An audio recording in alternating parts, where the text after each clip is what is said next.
the final speaker is someone who is very important to the London crew of XJWs, I would say. Quite a large group, actually. Quite a large group.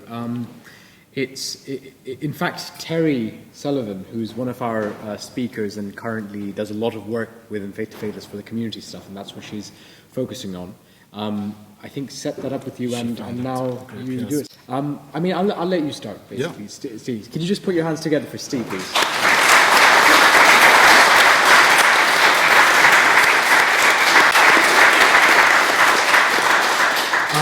So basically, a lot of people ask me, when did you lose your faith? When was that defining moment when you decided, I didn't believe in this anymore? And for me, there was no one decisive moment when I said, this is a load of nonsense, I don't believe in this anymore. It's been an ongoing process, and I would say even from as young as 6 and 7, there were various events in my life which chipped away at that faith until my teenagehood, when I completely lost it all. And when I went into my 20s and I was still a witness, there was an element of cognitive dissonance there. So there was this element of, I really don't believe it, but because I have to pretend to believe it, I really do believe it. And it's very unusual, it's very difficult for people who have never been in a high control group to understand that. But it's doublethink. It's believing two opposite things in order to protect yourself. And that's exactly what I did. And looking back now, I realize that I did that.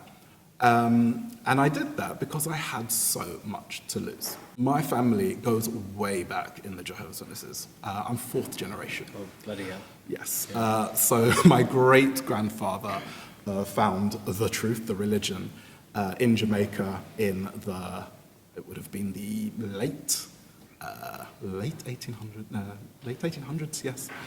And so that was passed on to my grandparents and to my parents and then to me.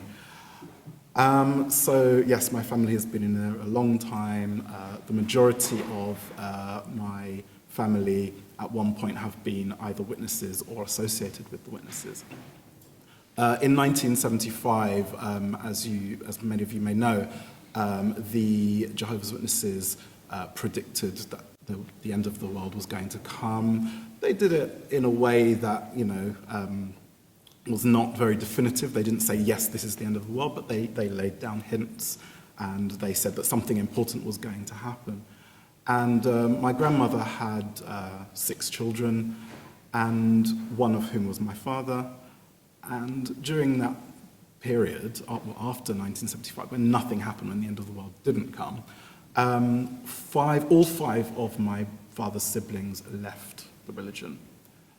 Who remained? My father. Lucky me.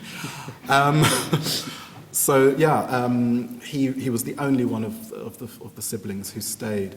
And in fact, one of my cousins is actually Zadie Smith, and she's written a book. Her first book actually was White Teeth, where she mentions the experience of her mother. It's a kind of semi-autobiographical book where she mentions the experience of her mother living and growing up in that religion, and a lot of the crazy things that happened back then. But I was born in the early 80s, a while after 1975, and when I was 3 years old, my mother passed away, unfortunately. And it wasn't because of blood, but blood would have helped. And I always think that if she had been able to have a blood transfusion, she would have even been able to survive a little longer than she had. But at that time, of course, my father shut down emotionally. Of course, a 26-year-old losing his wife and then having to bring up a 3-year-old child on his own. It's a big ask, really. And I understand that he went through a lot, but he shut down emotionally. And I must say that I never really got a good connection with my father.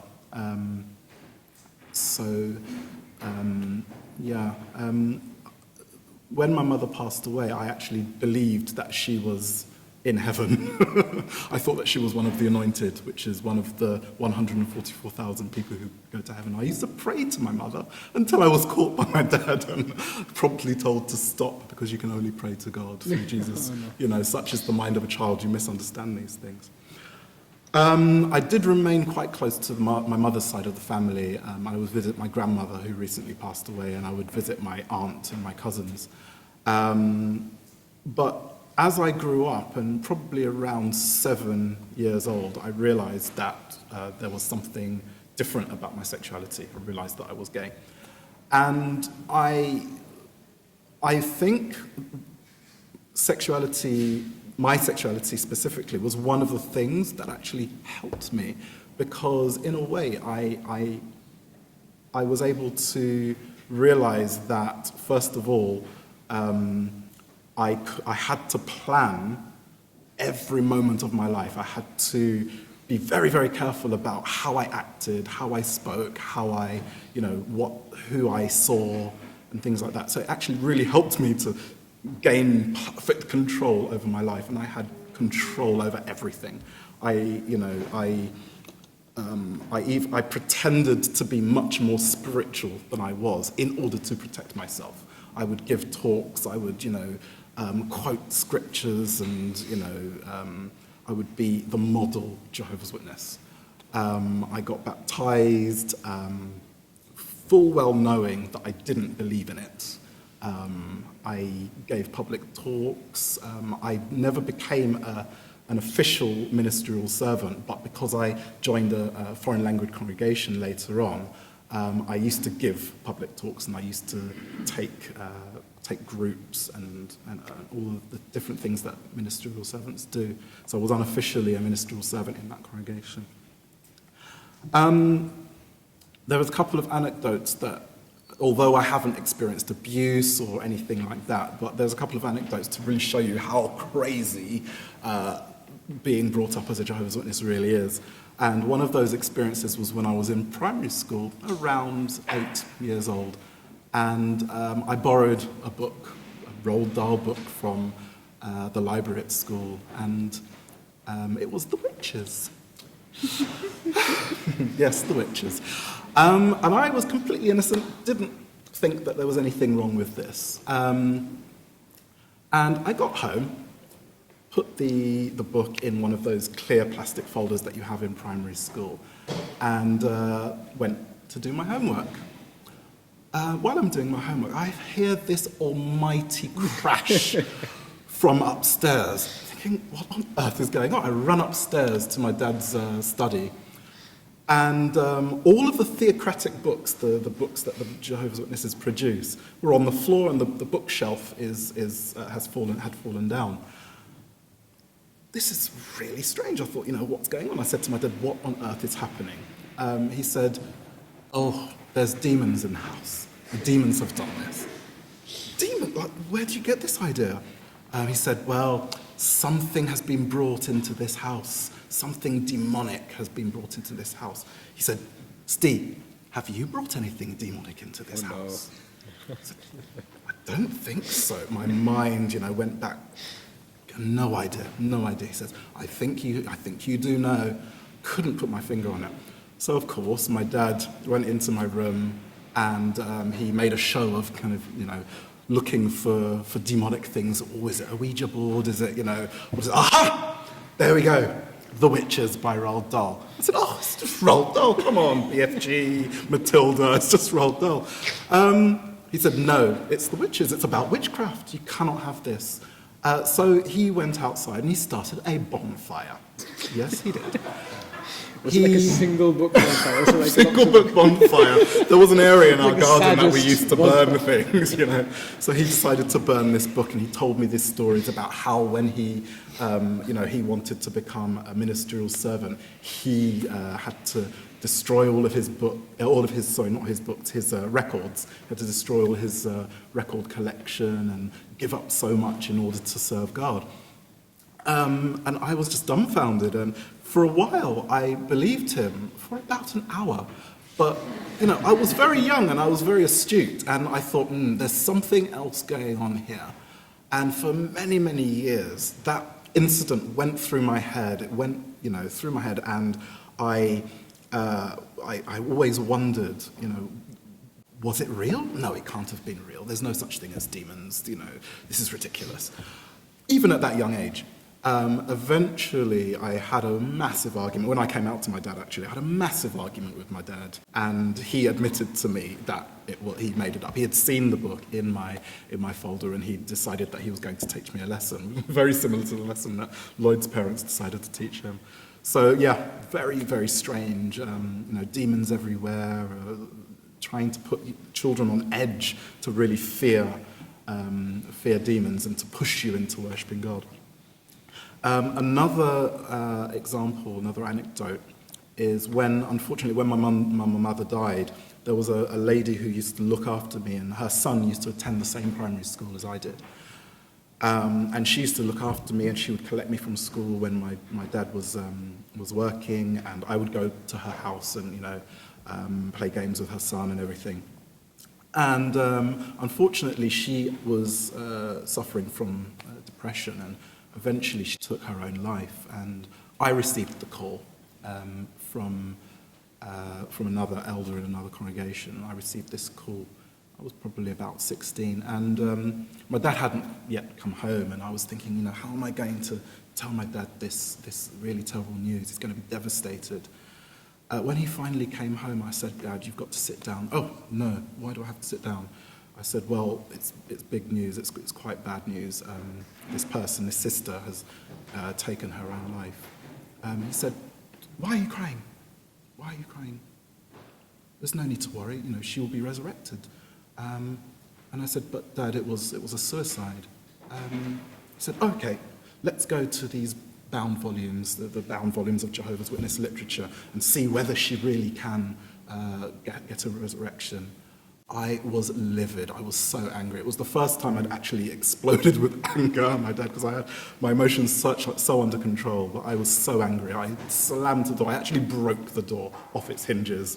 You know, I was so angry because he didn't show any emotion towards this person who had passed away. This person who was so close to our family, who had looked after me after my mum passed away, and I was so angry. But I realized that in a way it wasn't really his fault. It was this years of it. He had been raised as a witness as well. It was this years of indoctrination that really did that to him. Eventually, I had a massive argument with my father, and he said that he wished I'd never been born, and there was lots of things said, which, again, horrible things, but I don't really blame him for saying those things, because these are things that you say when you're angry. And I don't really blame him.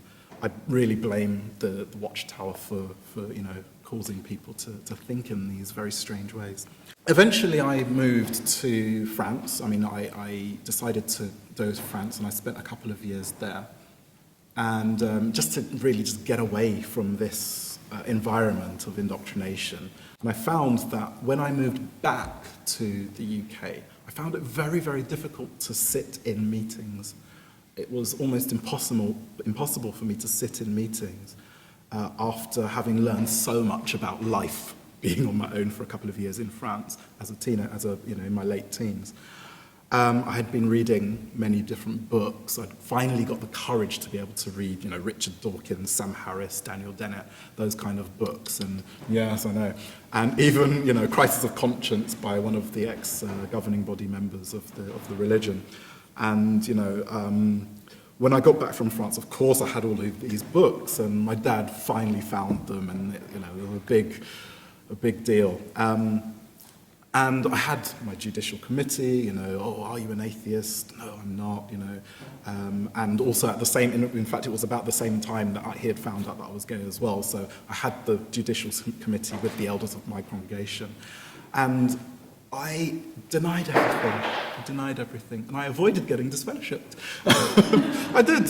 I don't know how I did it. I just did. And probably now doing this video, I probably will. Wait, so 10 years ago now, I think they'll probably have forgotten about me. I never got disfellowshipped, and I didn't feel any need to explain myself to them. I just made my excuses, avoided getting disfellowshipped, and I left. You faded. I faded in a way, yeah. I faded by moving across the world. I went to Japan next. I stayed there for a few years. I actually went to Japan. I'd been learning Japanese. I'd been learning various languages, and I decided this is the furthest place I can go. No, I loved the culture. So if we ever needed to do a face-to-face video in Japanese, I probably could be able to. Yeah.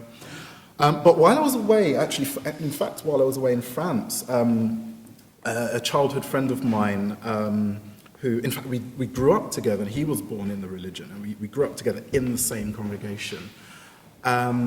And I had, in fact, been asked to do a Bible study with him from the Blue Book, which is the Young People Ask book. So we've got the Red Book, we've got the Yellow Book, and now we've got the Blue Book. Basically the rainbow. Rainbow. It's a book which is geared towards helping young children, indoctrinating young children into, Jehovah's Witnesses. And there's all kinds of problems that young people have, why can't I stop masturbating, that kind of stuff, or what if I fancy a girl or something like that. It's not really a problem for me, but anyway. And so at the time, I was viewed very highly in the congregation, Steve, could you help this young boy who's undergoing some problems in his personal life? Could you, really encourage him? And I ended up doing a Bible study every week with him for a good long, probably about a year. And we went through this Young People Ask book, and he began to kind of become more open with me. And it's very strange that I did not notice. My gaydar is so bad, it really is bad. I didn't notice, and he was trying to drop hints at me that he was gay and that he had this problem. And I completely ignored it, because I was really focused on myself and my own problems. And it wasn't until I went away that the penny dropped. I was so able to remove myself from that situation, from that environment, that the penny dropped. And I called him and I said, by the way, what you were trying to tell me about a year ago, is it that you're gay? He was like, well, yes. And he didn't want to, and I said, well, I am too. And he said, oh, okay, really? And it was so strange. But unfortunately, I spent a good long year, speaking to him on MSN, trying to help him to really plan his life like I had done. I planned to kind of fade and to leave, and I tried to help him to plan his life and to, don't tell your dad yet, you've got to make sure that you are financially stable before you tell your dad anything, and then you can tell him, and then, everything will be fine, because at least if you get disfellowshipped and you leave, that you'll have this safety net. You've got to find friends, you've got to find people you can trust and everything.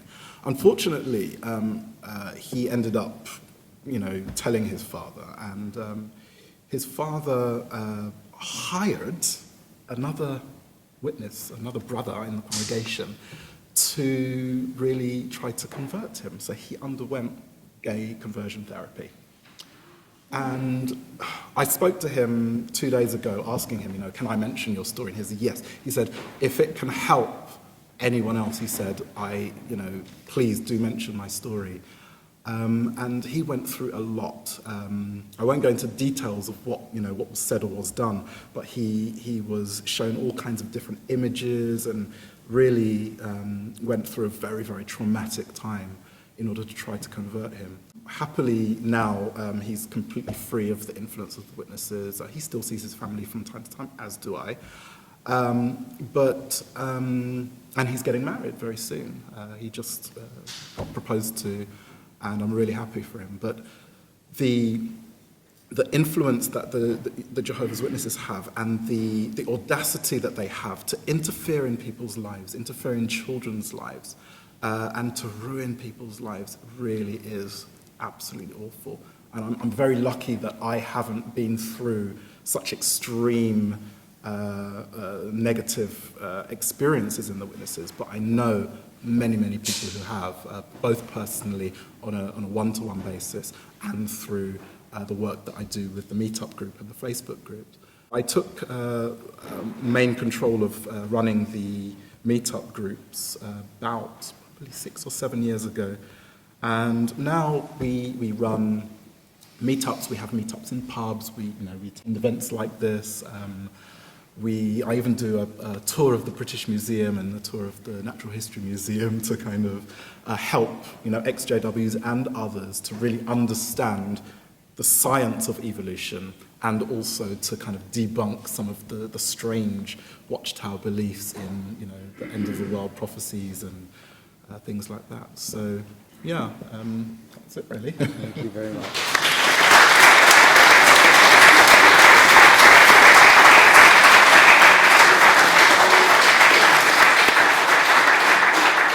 One thing that seemed to come up, I'm sure you guys would have noticed this, that there's this whole thing about, oh, you shouldn't do this because it's the devil, or it's this and that. And it reminds me a lot of the same stuff I went through. So I want to try to throw out some things and just tell me how banned it was, or if it wasn't banned. Pokemon. Did you guys have a Pokemon ban at any point? I'm too old for that. You're too old. That's kind of my yeah. I wasn't really into Pokemon, but I do have some. Some people told me that it actually was. It was not a good It was thing. banned, yeah. Talking about cartoon characters, I think Terry mentioned it the last one. The Smurfs. Yes, I was going to say that. Because you didn't have the Smurfs, but you had like a demonic Smurf thing. Yeah, there was this incident somewhere in America, perhaps, where people said that a Smurf got up, a toy Smurf got up and ran for a king's ball somehow. Strange. The story went round. Did you have anything about Harry Potter when it came out? Harry Potter was evil. I didn't watch Harry Potter is a demon. You didn't watch Harry Potter? No, I still haven't, still because it's too many videos, and I figure that I might just get old enough, and then I can just. But when people ask me, I'm like, I haven't watched it, and it is quite weird because. Because you're missing out on a lot Yeah. of like cultural references, aren't Exactly, and I Yeah. just haven't had that. And Yeah, there's yeah. so many other things that I didn't get to Yeah. watch. And it's like, I just can't be asked You're to almost, go over. Yeah. You're at King's College. You're just doing other stuff. You've moved on with your life. Is there anything else you guys remember? I still haven't watched Ghostbusters. We were told that if we watched Ghostbusters, ghosts would infiltrate the living room through the television set and occupy our home. Which, as a child, you just, well, that sounds reasonable. Go along with that. And I just haven't got around to watching it yet. I will watch it at some point. Definitely watch the original one first. Yeah, probably, yeah. Michael Jackson's The Thriller. That was banned. Really? I've been at 2 gatherings where it's been banned. So one was when a sister in the congregation just went absolutely crazy when it came on the next in, I can't speak today. It came on next in the playlist, and she just went mad, and she said, "He used to be a Jehovah's Witness, but he's not now." And she really went crazy. And of course, it was banned because of The Thriller. Of course, was banned because it was very demonic.